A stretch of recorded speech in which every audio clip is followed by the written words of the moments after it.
అజ్ఞానినా మయా దోషాన శేషాన్ విహితాన్ హరి క్షమస్వత్వం క్షమస్వత్వం శేషశైల శిఖామణి అంటాం.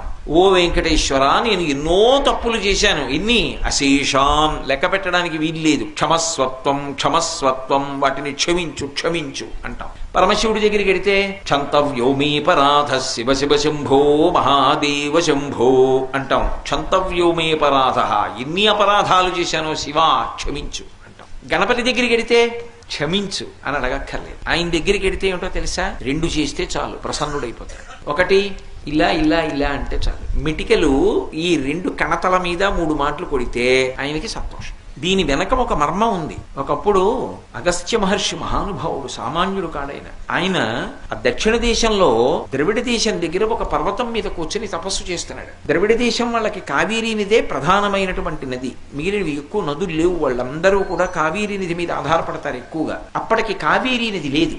వాళ్ళకి నీళ్లు లేక ఇబ్బంది పడుతున్నారు. ద్రవిడ దేశంలో ఒక అలవాటు ఉంది, వీధి వీధిన విఘ్నేశ్వర దేవాలయాలు ఉంటాయి. వీధి వీధిన ఆయన్ని ప్రార్థన చేశారు వాళ్ళందరూ. స్వామి, మాకు మంచినీళ్లు లేవు, ఇప్పించండి అన్నారు. చూశాడు, అపారమైనటువంటి శక్తి కలిగినటువంటి వాడు మహానుభావుడు అగస్త్యుడు పర్వతం మీద కూర్చుని తపస్సు చేస్తున్నాడు. ఆయన కమండలం కానీ కింద పడిపోయిందా? అందులోంచి వస్తున్నటువంటి జలం ఆగదు, పెద్ద ప్రవాహం కింద పెడుతుంది. ఎందుకంటే ఆయన శక్తి అటువంటిది. ఒకప్పుడు శంకర భగవత్పాదులు తన కమండలంలోకి నర్మదా నది వరదలన్నింటినీ పట్టేశారు. వాళ్ళ యోగశక్తి అటువంటిది. అగస్త్యుడు అటువంటి వాడు. ఆయన కమండలంలో నీళ్లు కింద పడ్డాయా, ఒక మహానది కింద ప్రవహిస్తుంది. ఆ కమండలాన్ని పడగొట్టాలి. ఎవరెడతారు? ఆయన దగ్గరికి వెళ్ళి ఆయన కమండలం పడగొట్టడమే.